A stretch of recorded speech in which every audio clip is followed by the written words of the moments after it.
Okay, good morning. Welcome to our guest today, Professor Manana Ruzieshvili from Tbilisi State University, and our Tinatin Dadianidze, correct? Correct. Tico for today Tico. for us. Yes. And Virginia Migliore from the Association Unipride Unitus. So first of all, let's introduce our first speaker today, Professor Manana Ruzieshvili, who is head of the Department of English Philology at Tbilisi State University. Is that right? Okay.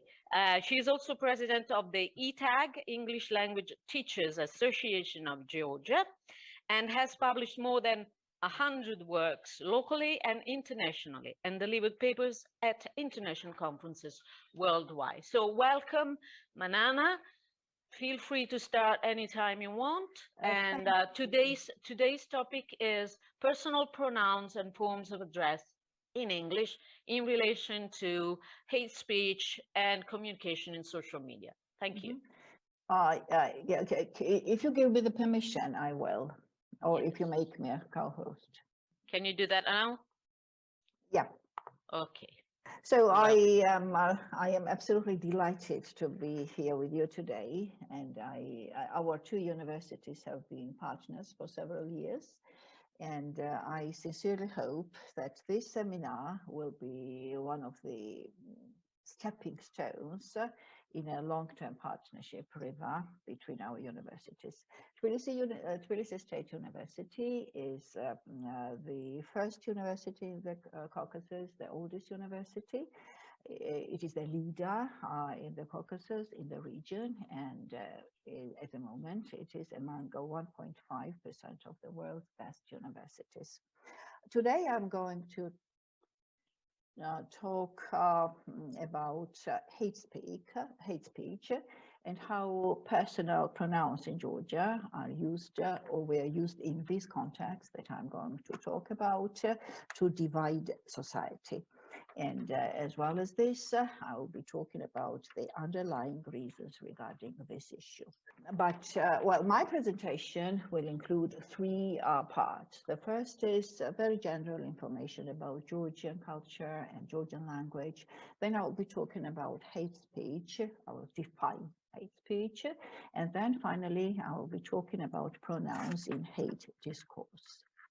Georgia is located at the intersection of Eastern Europe and Western Asia, and it is considered to be a bridge between Europe and Asia. And with the national mentality has the features of both Europe as well as Asia. And this is Tbilisi. Tbilisi is the capital of Tbilisi. Society is male-dominated, especially in regions. So it is becoming more democratic and equal in big cities, including Tbilisi, Kutaisi, Batumi. But in regions, it's still very much male-dominated. And women may get killed in severe cases if they disobey their husbands. A man husband is considered to be head of the family, and women are generally responsible for raising the children and for the home generally. As for the Georgian language is doesn't belong to Indo-European family of languages. It belongs to Iberian Caucasian family of languages and the Kartvelian subgroup of languages. And it has, as you can see, it has its own alphabet. And as for the system, if you are philologists here, it is more synthetic than analytical. And I'm particularly interested today in the system of personal pronouns because I will be talking about binary opposition between us and them. And as for the system of the paradigm of the personal pronouns in Georgia, it can be represented like this. The first person singular is me, I. The second person singular is Shen, and the second person plural is Kven, you. So Georgian belongs to this bu and two languages. It differentiates between you, a singular, and plural. And there is no grammatical gender in Georgia. And because of that, the third grammatical person, the pronoun is, denotes female and masculine genders, both of them. And isini, they, is represented by the pronoun. So isini is they. Okay. Now, what is hate speech? Hate speech can be broadly defined as public speech that expresses hate or encourages violence towards a person or group. And more specifically, in individuals or groups are generally insulted by authors of hate speech based on race, religion, ethnic origin, disability, or sexual orientation, or gender identity. Hate speech doesn't have anything to do with free speech, and we should remember actually that although we may not disagree with our opponents' positions, but we should still support their rights to express them freely. And as for the research questions and materials, I am going to talk about one issue here. What linguistic means and strategies are used by Georgian anti-LGBT people when construing hate speech act online? So, and I will refer to one event in 2019 that was LGBT society people were planning to arrange Pride, but it didn't happen because of some adverse reactions from the society. And I will be talking about what kind of reactions they got. And the extracts I'm going to talk about are taken from the videos on the LGBT Pride and of polylobes, or in other words, asynchronous posts containing hate speech acts and remarks on them. From the very start, I will say that the opposition I am most interested in today is a position us versus them. And the whole discourse, hate discourse, was construed according to this opposition, us versus them. Let's analyze several extracts taken from these videos and polylogues. The first one is extract which shows direct physical threat toward the participants of the Pride, and expressed by the opposition, as I said, us versus them. We stand here with bare hands to go against the Pride, and if they still try, let them blame themselves for their consequences. The second extract is also very interesting because it shows through this opposition, us versus them, it shows that according to the author, LGBT society goes against traditional Georgian values, against Orthodox values, because the country is Orthodox Christianity, a Christian country, and in many cases, Orthodox Christianity is much stricter and much, I would say, democratic than other denominations of Christianity.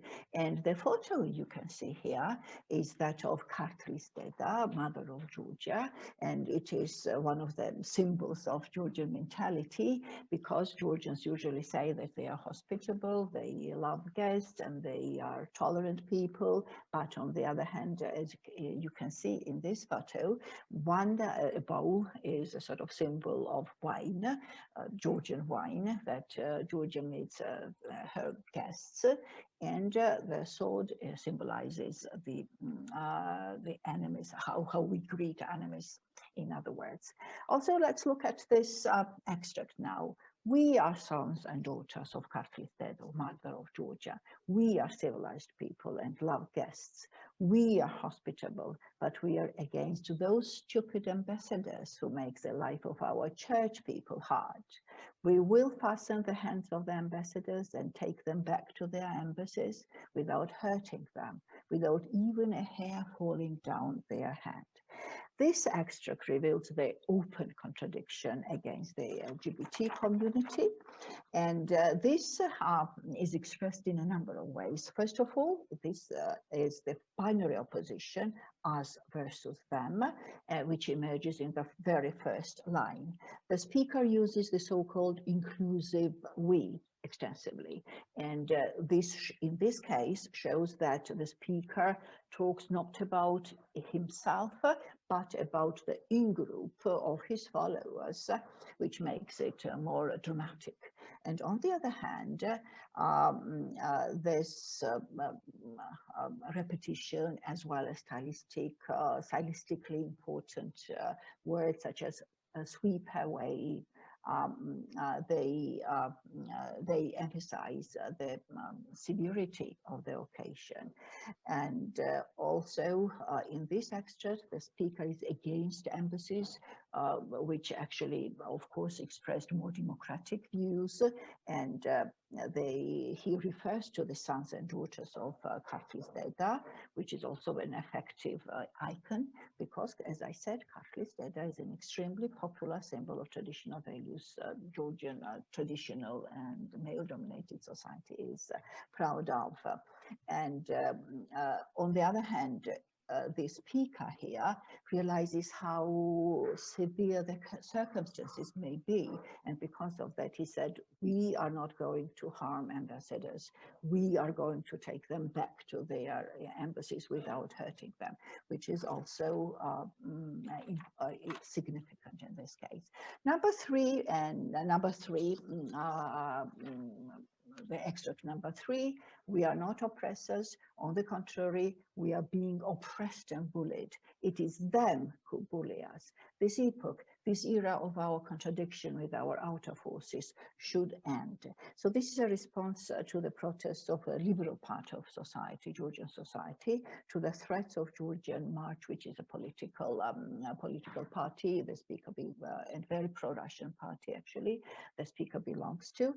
The speaker still uses the opposition us versus them, but tries to show his followers they are not the participants of the pride.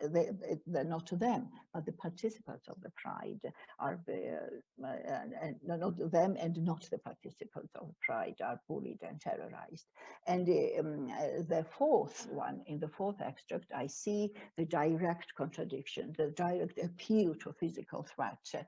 We will not allow anybody to deploy a cordon. It does not matter where you might be hiding, in the theater, in the square, or in the forest. We will find you everywhere. We will go through all the cordons and sweep you away. How will we do this? We will make a decision tomorrow. When the state refuses to carry out their functions, the people who do not want to be slaves take up the responsibility for the order in their hands. One interesting thing that comes here is that now anti-democratic people, as I call them, hate speech lovers, go not against democratic, more liberal people and LGBT society, but against the state now. So it is Georgian March, this political party, against the state. The final fifth and sixth extracts, they are interested as they reflect another stereotype, women versus men. And I said, I will go back to one of the first statements I mentioned today. Georgia is a male-dominated society, and women are usually looking after their homes, and men do everything else. So in the fifth extract, the speaker again asks the men to respond to this appeal. We appeal to you, people, come and stand beside us. No one is forbidden to come, but there is a job only for men here. So I ask the ladies and kids to stay home. And this appeal becomes a little bit more general in the next one. I call on men, Georgians, Azeris, Ossetians, Abkhazians, Russians, Ukrainians, Greeks, Kurds, Yazidis, all of us living together in our homeland. Brothers and sisters, this is our homeland. It is based on respect for our and your culture. They are trying to break this foundation. Let's not this happen. So once again, the fight against the pride, the fight against freedom of expression, whether it is sexual or other types of expression, is fight against or is fight for national values and Christian values. Now, what I want to, so I've got several remarks now to make. First of all, it is clear that hate discourse addresses a certain group of segment of society, and what is more important, demonizes them by creating enemies out of them, and they are not. Heightened emotions, typically anger, were strategically displayed in all the extracts of speeches that I analyzed for this seminar. And the implication was that the target, the pride, LGBT people, more radical, more liberal part of Georgian society. So they are all to blame for producing that negative emotional state, and they were not responsible for this. I mean, the speakers and the anti-LGBT people. And number three, Georgian traditions and cultural icons, cultural values, were quite misleadingly used as tools to show the pride as a threat to Georgian lifestyle and religion. So thank you for listening. And once again, I am trying here in Georgia, as Sonia knows, to raise awareness of of this values of freedom of expression and hate speech. Okay, and if you thank have you. questions, yeah. Thank you, Manana. I would leave the questions for the end of the today's event, so that we have time also to write them down. Okay. Yes. So you, all the students, please take notes and ask your questions soon afterwards we finish with the presentations. Okay, so who's next? Tico, you going? Yes. Okay, there you go. Can you share your screen? Yes, I can. Okay, thank you very much. So Tico is a PhD student and Manana is her supervisor, and she is a student of, as you see, of Tbilisi State University. Her speech is Address Forms in Georgian Gay Community. Welcome, Tico, and the floor is all yours. Thank you very much. First of all, thank you for this opportunity. I feel honored and pleased to have a chance to share my study with you. So as I have already been introduced, I will start from my presentation, Address Form in Gay Community. First of all, I want you to see what we are going to, what kind of topics we are going to cover today. We're going to talk about importance of the study, methods of discourse analysis, Georgian language characteristics, and discourse analysis of Georgian gay men's speech. And lastly, we're going to cover discussions and findings. Let's start from social linguistics. Nowadays, language and gender are very popular fields of scientific research, and numerous papers in social linguistics relate to sexual minority, including the speech of gay community. It's quite popular. Apart from diverse aspects of the above mentioned subjects, forms of addressing within gay community is one of the most popular subject of research. Gay speech is diverse from a linguistic point of view. Moreover, it is a spoken language, that destroys strongly prevailing gender stereotypes and stigmas, and especially the expectations of the standardized speech in society. This study in the field of social linguistics investigates inner spoken language of gay community, and more specifically the forms of addressing. It is very important in terms of social linguistics to find the right discourse methodology. As the term social linguistics already reveals, it's not only important to take into consideration the facts about linguistics, but it also involves different subjects like culture, sociology, psychology, and so on. So the discourse analysis approach discusses in the chapter draws four most important different but often interrelated research traditions. Like, first is an anthropological tradition focused on cultural practice. Another is sociological tradition that emphasizes social action. A critical tradition that concentrates on texts, and an anthropological tradition that examines the historical trajectories of discourse. So these are things we have to take into account while doing social linguistic research. As it is important to discuss culture and society in this case, it is also very important to say a few words about Georgian culture. As Mrs. Manana had already mentioned, we have in Georgia, majority of people have conservative attitude, and they are very connected to Orthodox Church.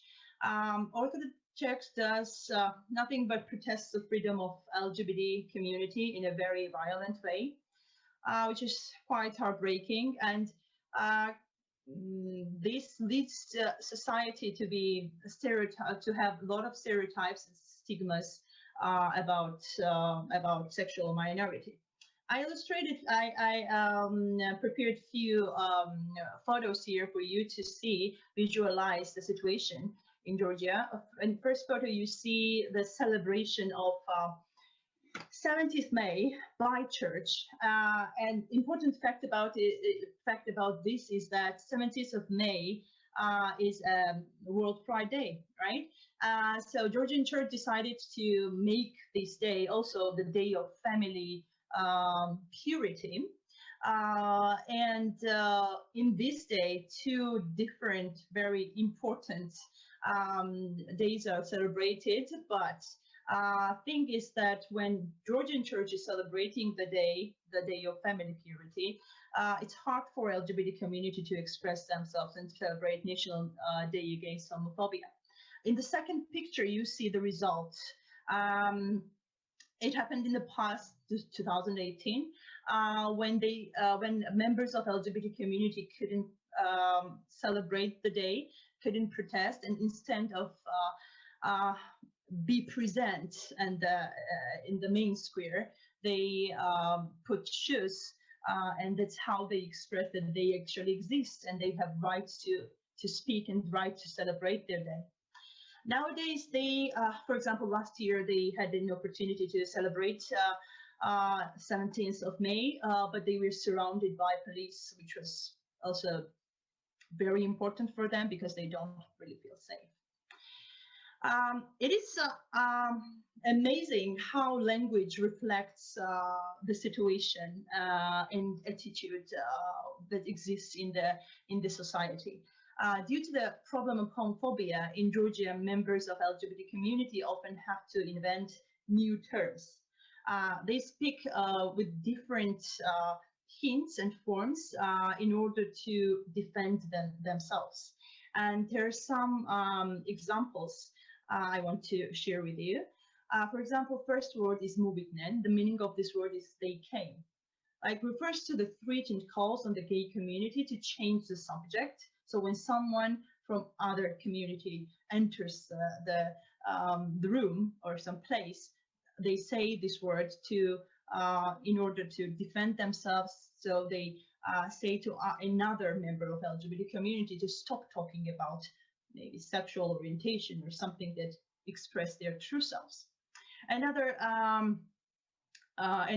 example is "Gesmis, do you understand?" That's the meaning of the word. Question in the literal sense may not fit the context at all. So this is the main idea. The only members of gay community can understand the meaning of the word. And may seem strange to the heterosexual community. The question "Esmis, does he understand?" has the same meaning, and both of them, in this case, person change, and while the gender remains the same, but both of them, gesmis and mesmis, it means the meaning has is he gay, right? And last one is argami bazro. Don't spread information about my sexual orientation. As you might guess, it is quite hard for LGBT community, for gay community to come out from the closet. So they try to hide this information as much as possible. And in the same context, does everyone know about your sexual orientation? So these are few examples from Charlene Gabonier's research that for a few examples and phrases that are used by gay community for self-defense. As Mrs. Manana have already mentioned, main aspects of Georgian language, I will just focus on the related words that are usually used within female society. We have noun gogo and relative word gogo, kali, kalo, woman, dao, sister, and words denoting a male person are biji, bijo, and zmao, zmao. Discourse analysis of Georgian gay men's speech. Its interesting findings were revealed by the linguistic analysis of Georgian gay men's speech, as I have conducted research in Tbilisi, Georgia, with one focus group consisted of 3 gay members of aged, the age was fluctuated from 20 to 30, and interesting fact that gay male members used related to words belong to the female gender, such as dao, kalo, sister, woman, and address forms siharulo, my happiness, is also unusual male talk and is considered to be used within female talk only.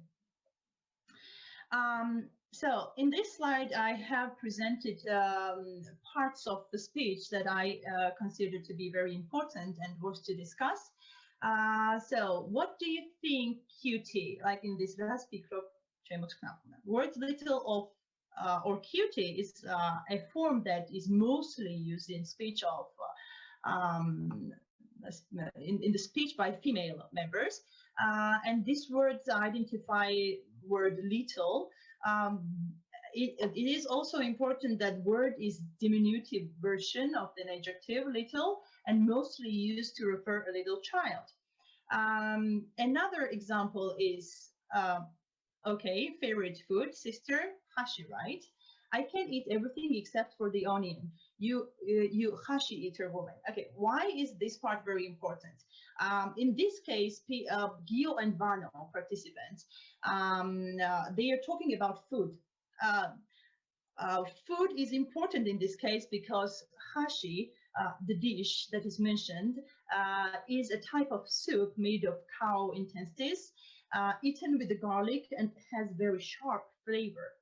So stereotypically, this food is associated to the type of food that is eaten mostly by male gender. So by saying so, by expressing their irony toward this food, they try to break the stereotypes that hashi is not, and tease the stereotype that hashi is just eaten by women, not by men.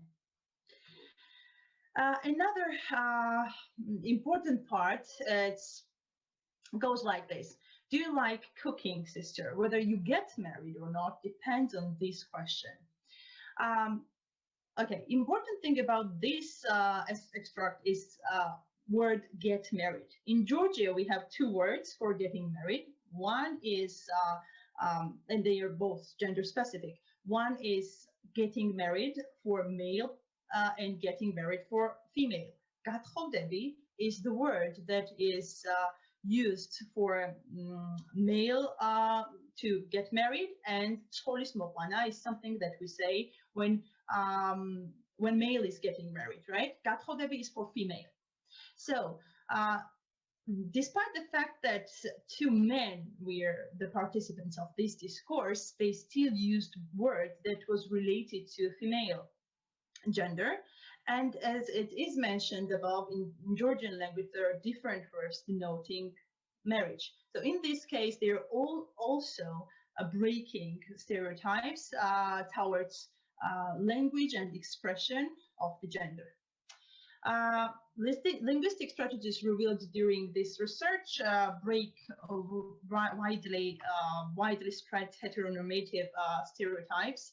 And as you know, heteronormativity preaches to have a sexual orientation, sexual connection with opposite sex only. As revealed by the research, Georgian gay people who participated in this research tend to be against stereotypes and restrictions in society that can affect rights of freedom of expression. And interestingly, gay men tend to use words like sister, girl, woman when they try to address each other. Adjusting opposite sex roles have provided that members of gay community involved in interviews are not self-stereotyped according to the expectations of the society. And Georgian gay males refer to male individuals by metaphors which have controversial meanings. Accordingly, they accept the fact that word male can mean strength as well as weakness. By doing so, by choosing different linguistic strategies, to my mind, they are expressing uniqueness of each and every individual, which sounds quite pleasant to me.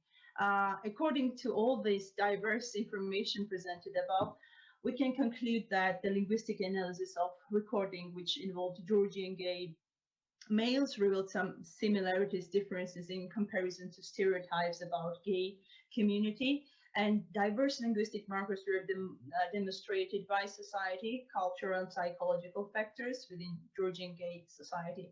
And for sure, we have to take into the consideration the circumstances they live in and how do they express themselves within the safe atmosphere which I tried to create during the study. Thank you for your attention. I hope it was interesting for you. Thank you very much, Tico. That was very, very interesting.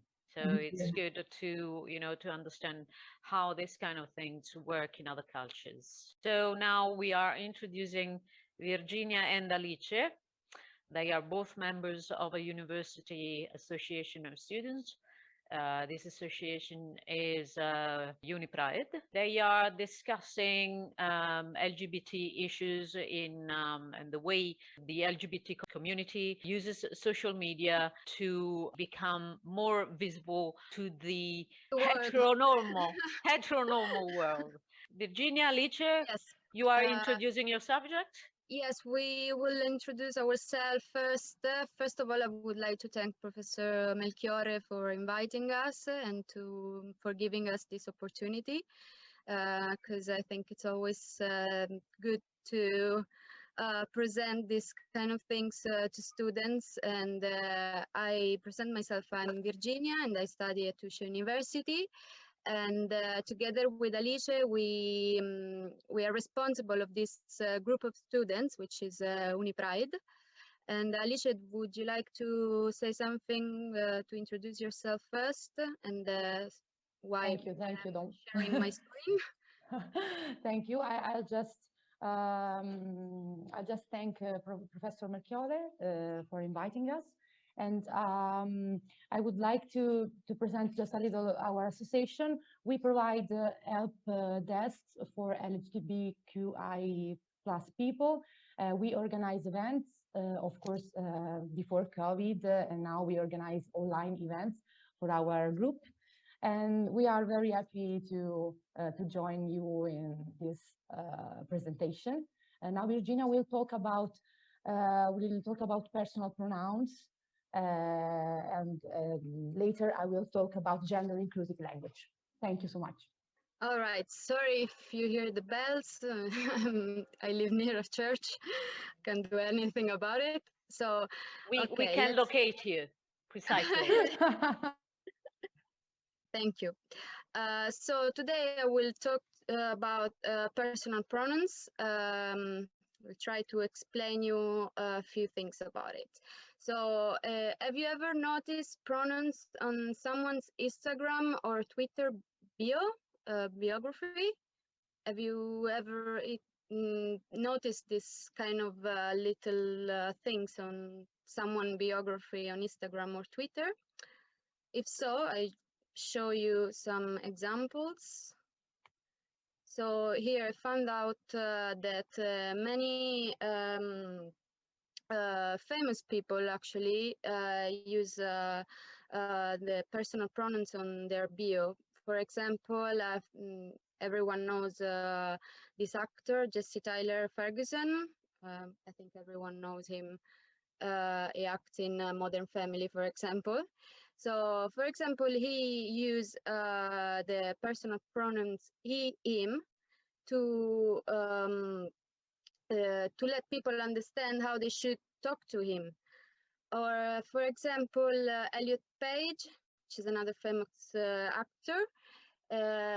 He's a transgender person. Used to be she, and now he's a he. And he would like people to call him with the personal pronoun he or they. And here there is some other examples. Here okay, never mind. We'll show you later because we will analyze all these famous people. So why do people add pronouns on their email signature or in their social media bio? First of all, to suggest followers if they should talk to you in a masculine or feminine way in order to respect gender identity. We must learn how to refer to people in whatever way they see themselves and choose to be seen. A second benefit is in using pronouns is that it helps avoiding getting someone's gender wrong, of course. And the final benefit is to support your trans and non-binary workmates and friends by reducing some of the burden on them to continuously explain their identity, in order to help normalize discussions about gender and especially for the trans and non-binary communities. So for people that are new to this community, to the LGBT community, I add some notes because some people may confuse, for example, the gender identity with sexual orientation, which is not the same thing, or a drag queen or drag king with the transsexual people.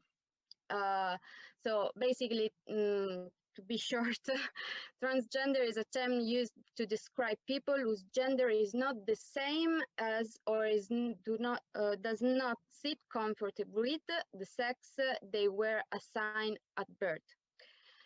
No-binary people is a term for people whose gender identity doesn't sit comfortably with men or women.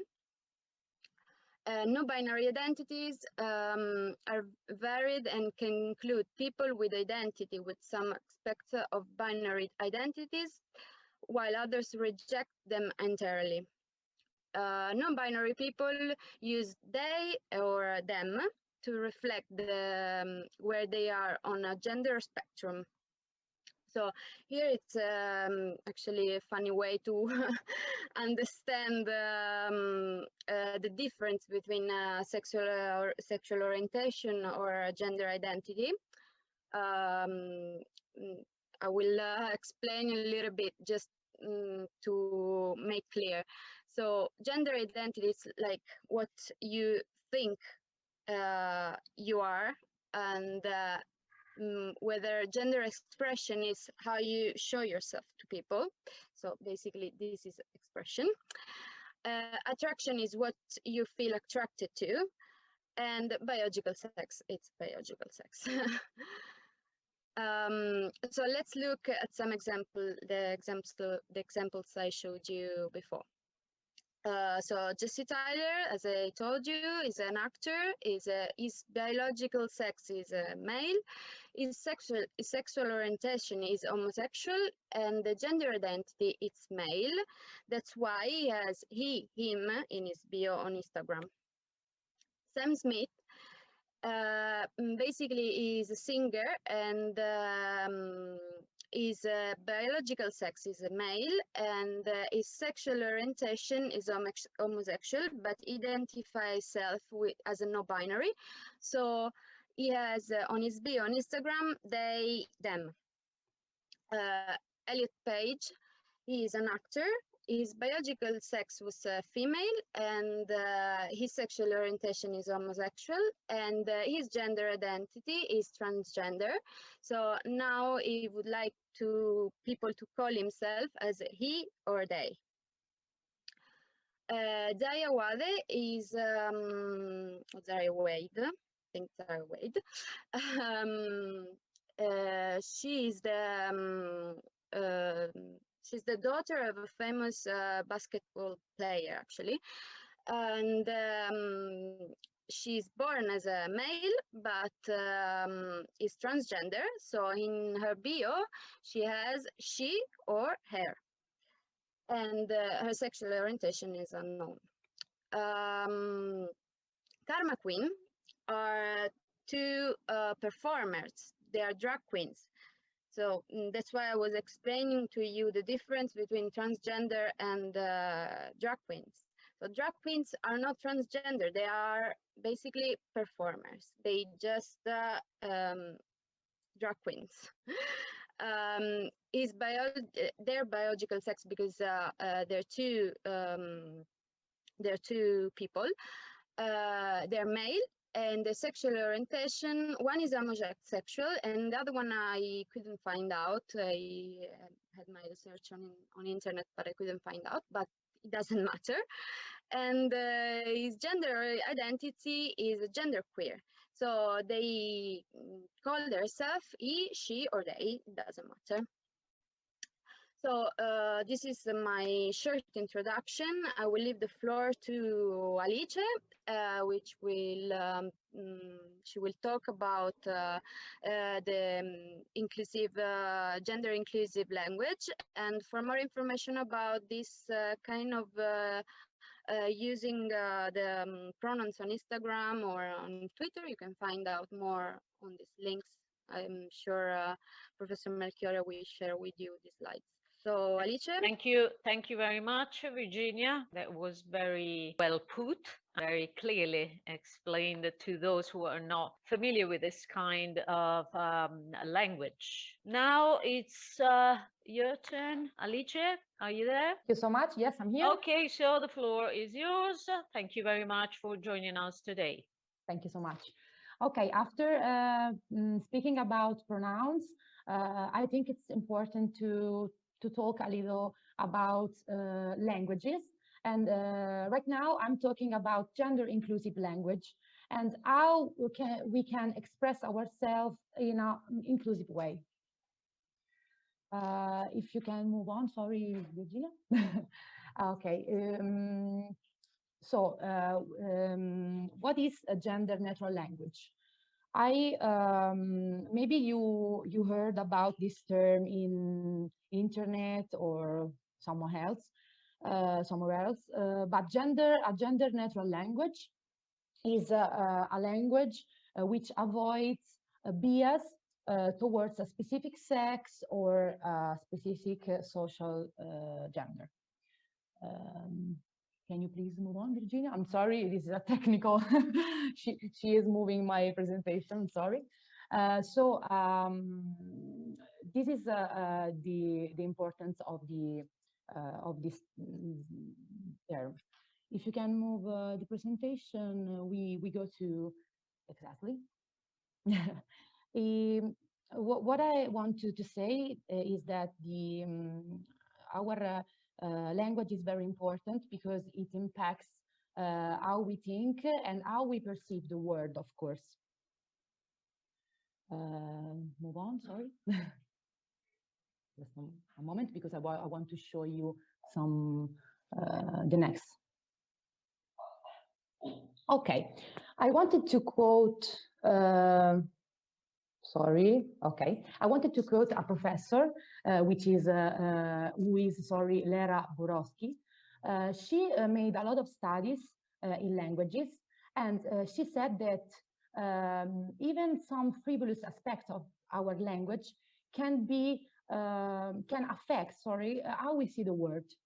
In some languages, we know that a lot of objects are classified as masculine or feminine.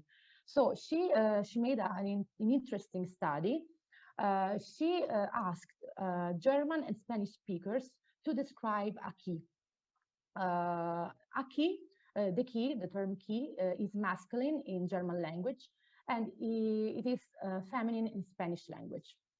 She found out that their response reflected the difference on how they saw this key.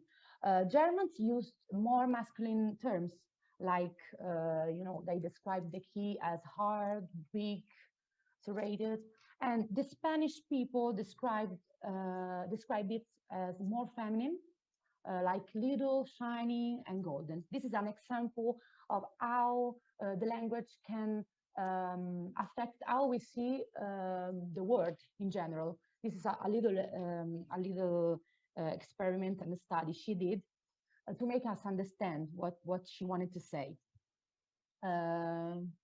Okay.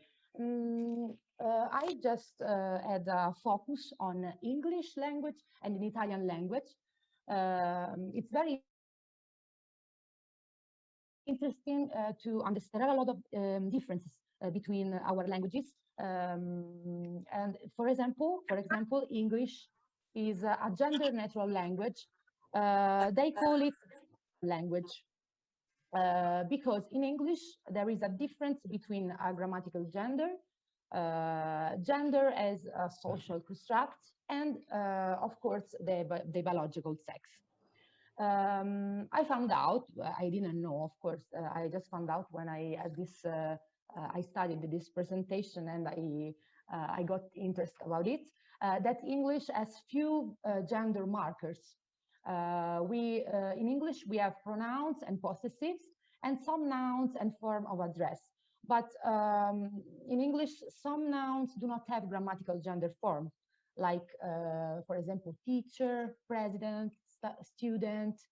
But there are some nouns which are specifically masculine or feminine. I can make these examples like actor, actors, waiter, and waitress. In English, there are some nouns that change during the time. For example, the term policeman it's no longer used in English, but we have a more inclusive equivalent, which is a police officer. So English has a challenge, of course, because in English people usually use the masculine as a form by default. Above all, English people use masculine form, for example, officially in events and during presentation, and this can be a challenge for this language. And now I will focus on Italian and gender in Italian. Of course, Italian is a gendered language. This means that in its own roots, Italian encodes two genders, masculine and feminine, in the pronouns, in the nouns, in the adjectives, everywhere.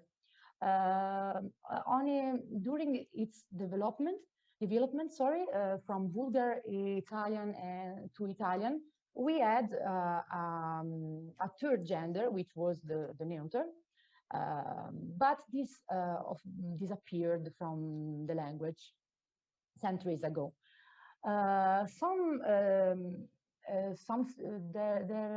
We had some studies in Italian about queering the Italian language. Some professors and students tried to make some social engineering, they call it engineering, to change Italian language and make it more inclusive. But of course, these studies violate some structural roots of the Italian language. Okay, we can move on. I made a research about other languages, just a little to know better, to get to know better the other languages. And there are three types of languages. We have the natural language, the gendered language, which is of course Italian, and we have the genderless languages. This was a very important topic for me because I didn't know that we had in the world some languages which were genderless in their own roots. And a genderless language is one with no grammatical gender distinctions, and so they don't encode in their own rules male and female categories. For example, we have Turkish language, we have Vietnamese language and Finnish. This is an image where you can see all the languages. We are here, Italian is in the center. Okay. This topic is very important, and I found out that the United Nations took some information and they put on their website. They made an official guideline to be more gender inclusive, apart from the grammatical rules we were talking about before. So the first rule is to use non-discriminatory language, of course. And the second rule is to make gender visible when it's relevant for communication. This is very important because we sometimes when we speak maybe we don't know about it, and we have to focus on how we use the gender for communication. And if it's relevant, maybe we can make it less visible, of course. I want to talk about an interesting topic. Recently, queer activists have forged an alternative way of written language, and this is the asterisk. I don't know if you maybe you saw it on Facebook, on TikToks, on Instagram. It's very used by people, especially the younger people, and the asterisk has become associated with our community, with LGBTQI movement, and it's they use it at the end of the words to replace the feminine and the masculine ending, the gendered word ending. And this is a symbol of, a symbol of defiance against the imposition of binaryism, and it expresses the frustration of not being able to communicate ourselves in a better way. So it's a very, strong image. It's very used, and Treccani even recognized, Treccani dictionary recognized it as a linguistic development, and the use of asterisk is this asterisk is used to avoid sexist plurals or gender binaries in written language. Of course, it has problems because it cannot be spoken out loud. So it's just something we can write and read.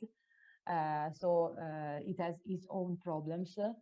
I want to say that there are a lot of open questions and issues in relation to querying our language. Of course, the asterisk is one of the studies and the little developments we are doing in our language, of course. But at the end of the presentation, I wanted to add some links because I found out some websites in which you can find some more information about what I'm talking about, because it's a very huge topic. It's very, very huge. And I found out some tips we can follow in Italian to change the way we speak. It's very interesting, and I encourage you to see and click on this website to to try to be more inclusive and change our language. It's very important. I think it's true that language can change the way we perceive the world. Thank you so much. Thank you very much, Alice. Thank you Professor, all. we forgot the video at the end. You want to okay. show the video? We have plenty of time. If you want to, okay, you can share that. Can you do that? Okay. Okay, because we found, while we were doing this research, we found this short video. Actually, Professor Melchiorre helped us to put subtitles because it was in Italian. But it was funny before because it was about, was actually about the presentation of Alice. So we thought we would have played between the two presentations, but then I forgot completely. It's okay. we were too nervous about it. Yeah, I don't know if you will hear it. Let me know. It's very, very, very. No, low. we cannot hear it.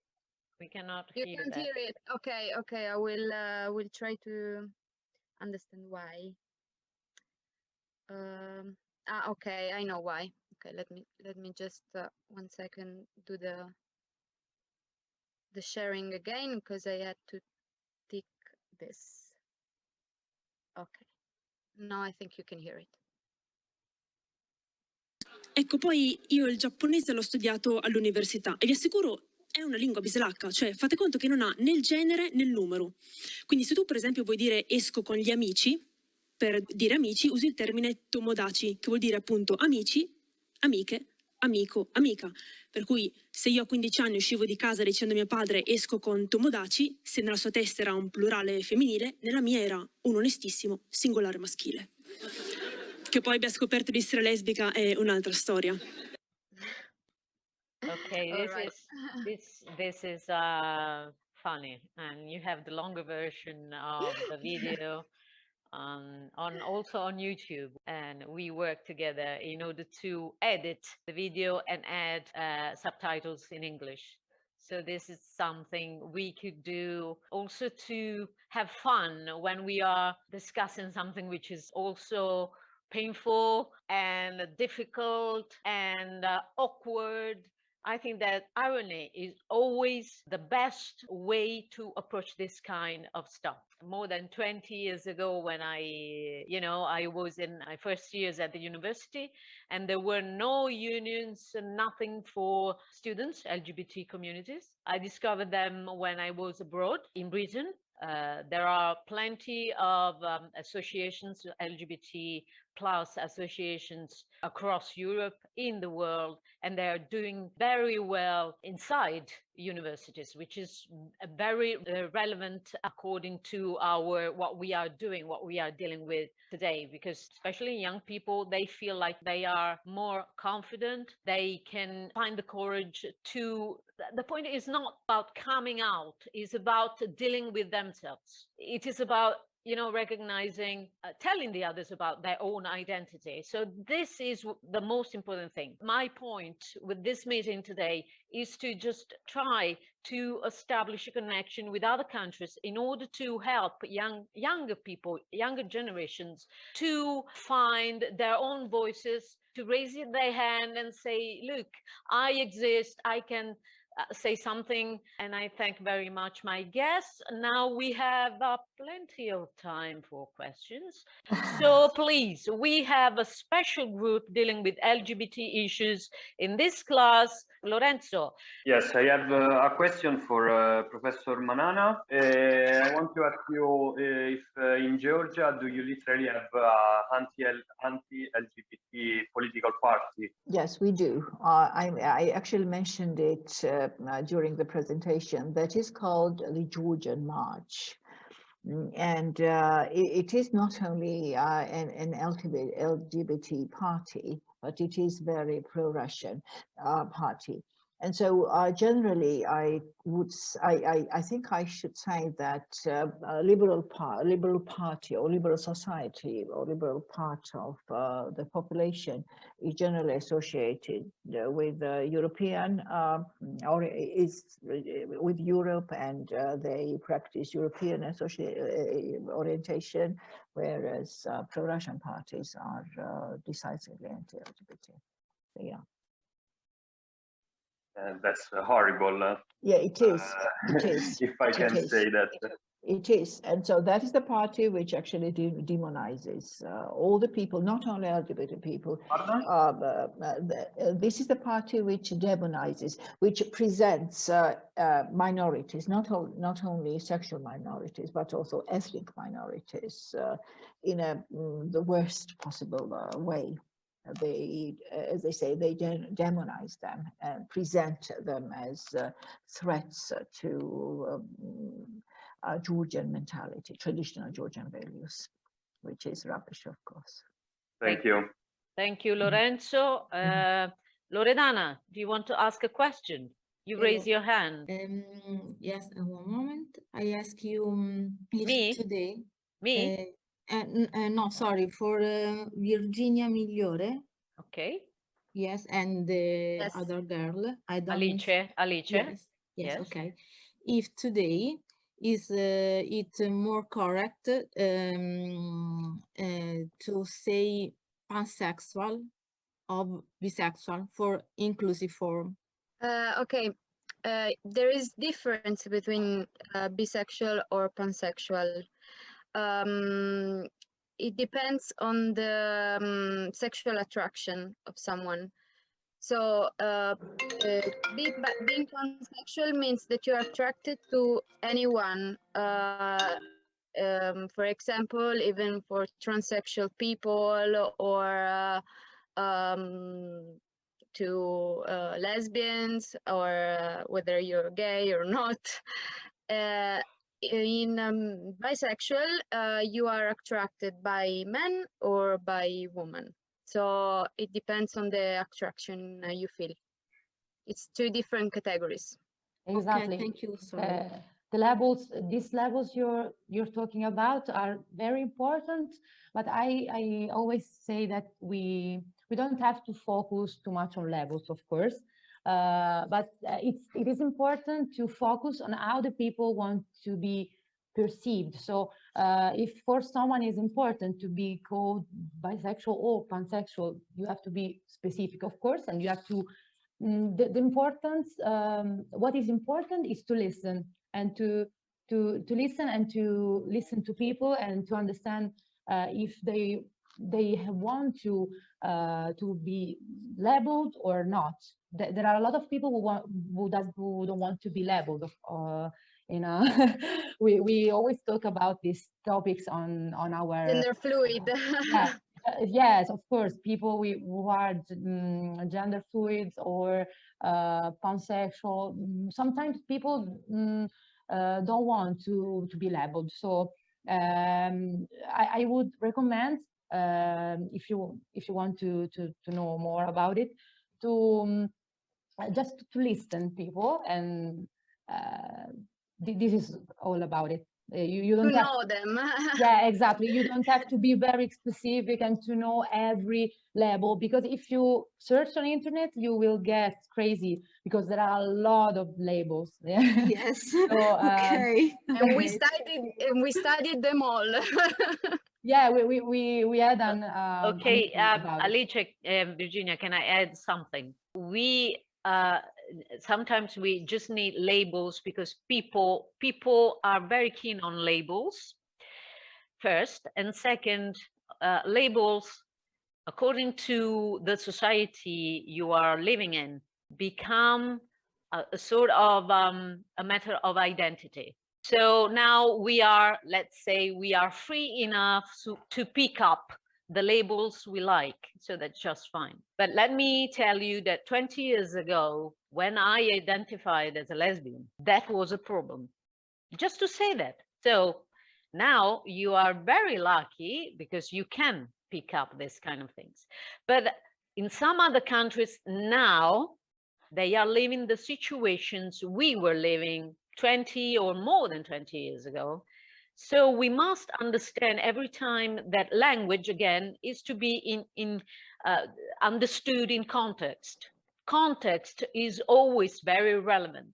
So we need language, and we need to use language in the most appropriate way. And by appropriate, I mean that's a human problem. We get scared, and when we are scared, we do stupid things, such as hate speech. But sometimes also people who are not very well aware, they say stupid things. They use language lightly. Language and words are always very heavy stuff. So always consider this when you speak to someone, when you approach someone who is not from your culture. Here I stop, then I have a question for you, Tico, but let me ask Veronica, do you have a question, right? Yes. Okay, you go on. Strange and maybe difficult question, but you know that in every part of the world there are people who consider gay, lesbian, and other transgender people like strange or different. And but in some culture, like the Italian one or the Georgian one, as you say, there is a more strange approach to these people, and I think it's very related to the culture of the country. But in other culture like American ones, Spanish or French, they are more open to these kind of things. And what do you think? I don't know who wants to respond to me. What do you think is the most problem, the most important problem? I don't know if you get my question. Okay, Manana, you want to start, and then we'll ask Tico and Virginia and Alice, okay? Is that all right with you? Okay, we follow this. Well, I would say that the most important here, first of all, is we're talking about raising awareness, first of all, regarding the fact that people are different, and this difference shouldn't be taken as some kind of problem while communicating, and also while and we shouldn't label people because they are different. So that is one thing that at the moment Tico and I in this particular case are doing at our university and in Georgia as we're publishing things. And being different doesn't mean being worse. And being different means just being different. So that is one thing that I very often talk to my students about.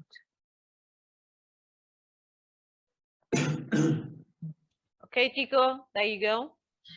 Well, I think that main problem is that actually provokes this kind of situation in Georgia is education.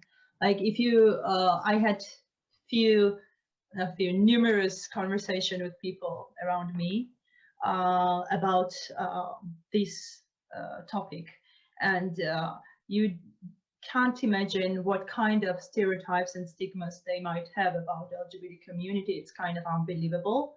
Lack of education and lack of awareness is the main problem, I guess, because somehow in Georgia, education, not all kind of education, but some kind of education, they are spread from generation to generation.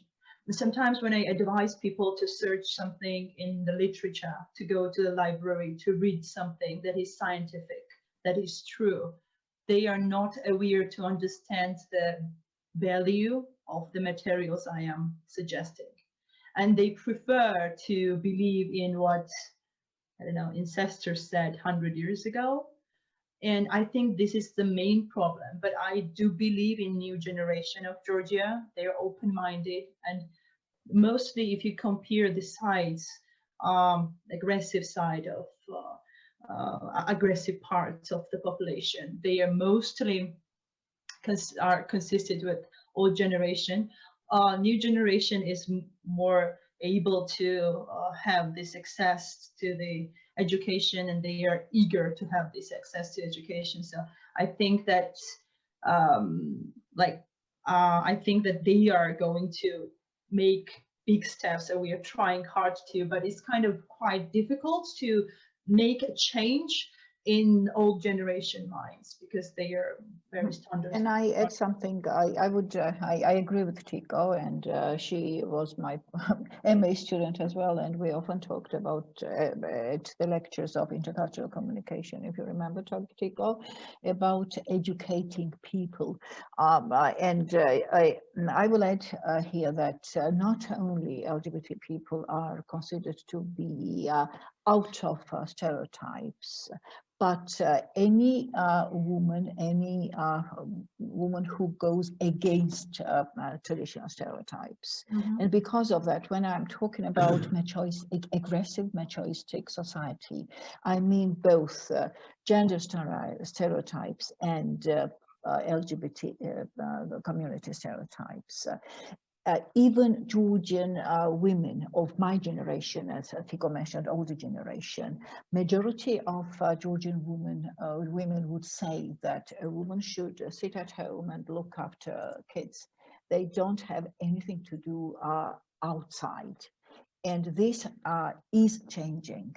And I'm sure that Tico was right when she said that young people, especially in big cities, especially students who are more educated, they realize that being different is not being worse.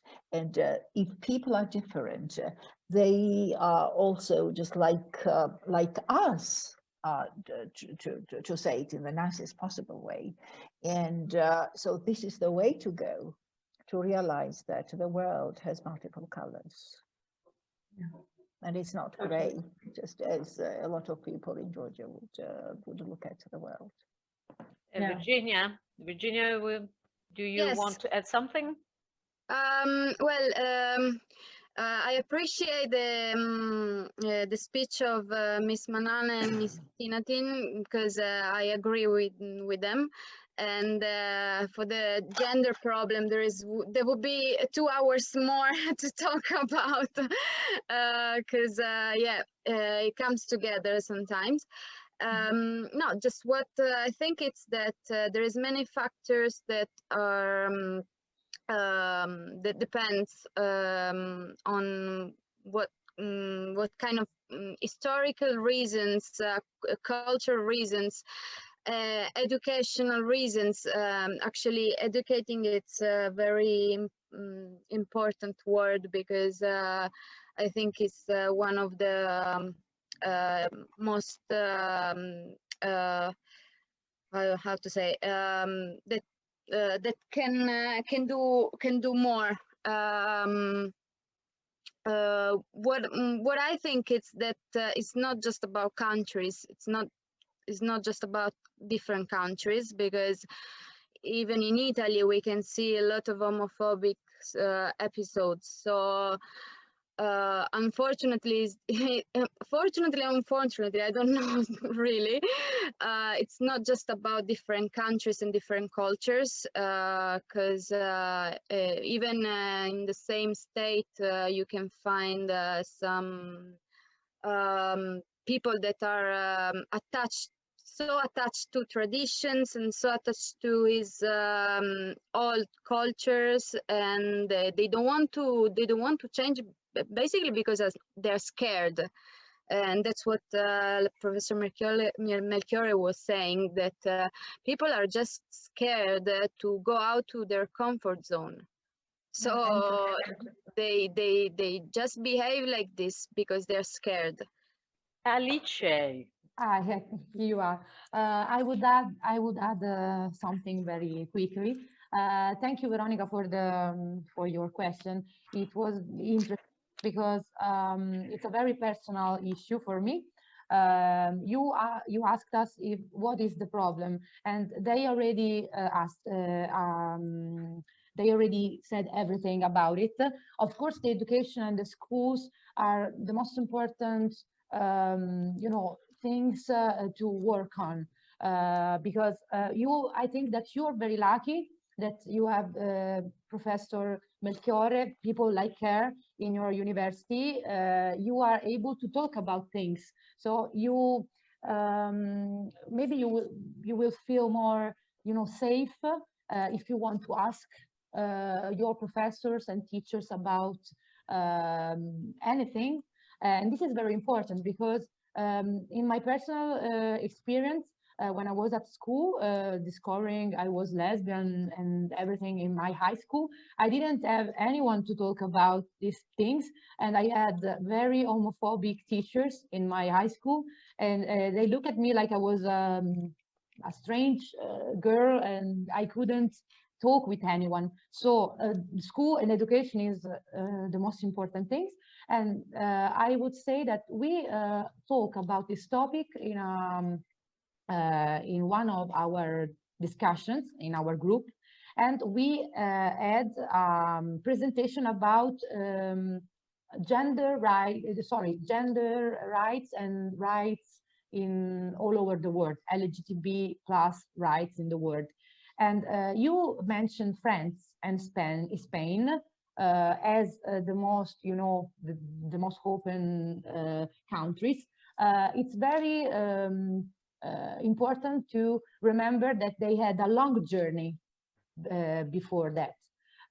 Now, here in Italy, we have this situation, as Professor Melchiorre said, we are in one step next, of course, but there's always a long journey to understand and to make people maybe not understand, but have respect of differences. And this is very important. So I would say that if you want, we can send through Professor Melchiorre our presentation, so you can know about the other countries and what was their journey to become more inclusive and gay friendly. Thank you so much. Okay, do we have other questions here? Rebecca, go on.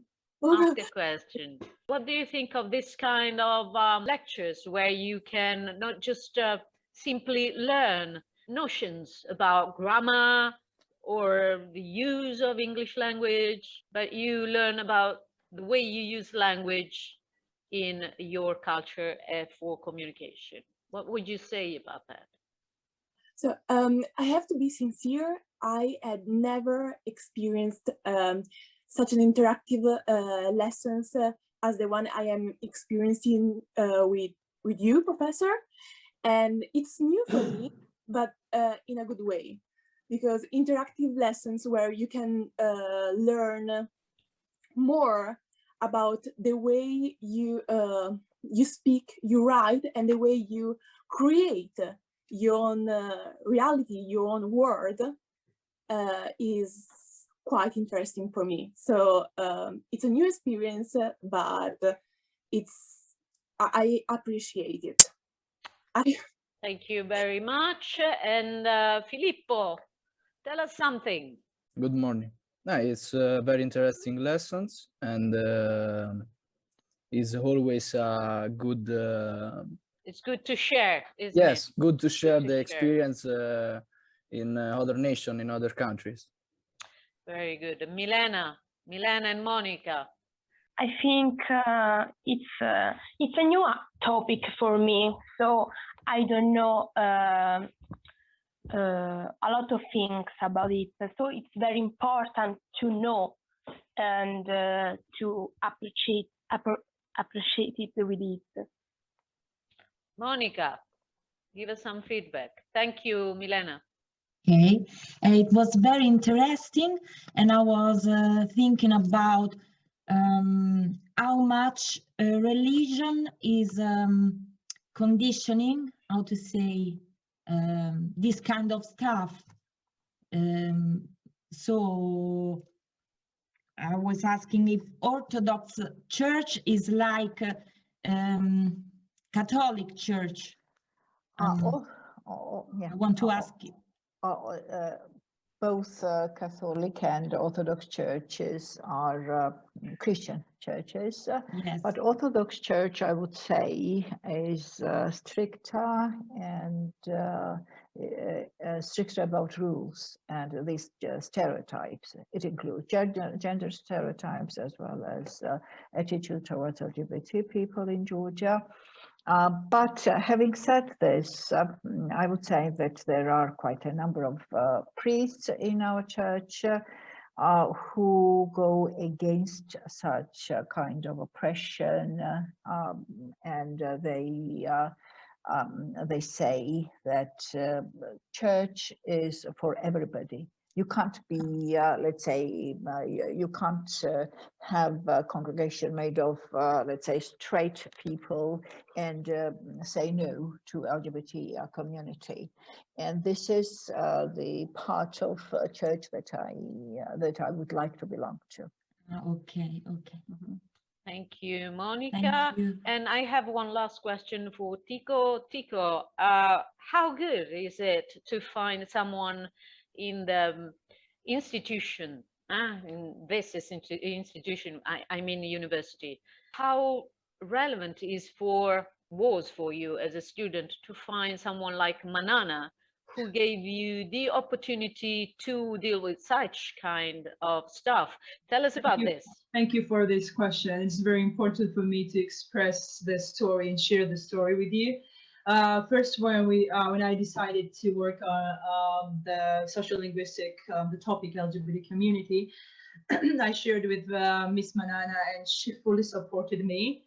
I definitely knew that no one else, I'm sorry to say that, but no one else in our university, at our faculty would support the idea. Unfortunately, that's true. I was quite lucky to have her, and after doing my MA, I was sure that I was going to do my PhD. So, and it appeared that the year I was entering PhD, Miss Manana didn't really have place for me because there are some specific rules there, right? That some students should graduate and others should start, right? So I took a gap year because I was waiting for Miss Manana to take responsibility for me as a PhD student, because I knew I wouldn't have any chance to work on this thesis as freely as I do right now, and I wouldn't have any support with other colleagues, which are also professionals, but I don't think they would allow me to do as much as I do right now. So yes, it is a problem even at university. There was one time when I was trying to present a thesis. I wanted to work on gay characteristics in fairy tales. There are some gay fairy tales in America and in English language. So you meant an abstract, Pico, for a conference. Yes, that's right. And so I was politely rejected, and they said that it's not the right time for us to publish something like that at university. So yeah, from this example, you can see what kind of situation is it and how lucky I am in this case. Thank you. Let me thank you again very much for joining us today. It's been a great opportunity to share something with you and with my students. So thank you very much. And I hope we'll work together also in the next future. Why not? Yes. Thank you very much. Thank you very much, Sonia. So let me also join this thank yous. Tycho and I have been delighted to join you. And so, as I said, I consider this kind of meetings as stepping stones to something really important.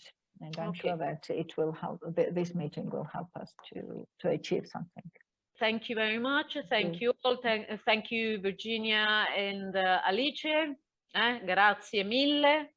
For the opportunity. It was a pleasure to meet Manana and Tinatin. Let me thank you once again. And that's all for today. See you next time. Thank you. Bye. Thank you. Have a nice day. Bye-bye. Thank you very much. Bye. Bye. Bye.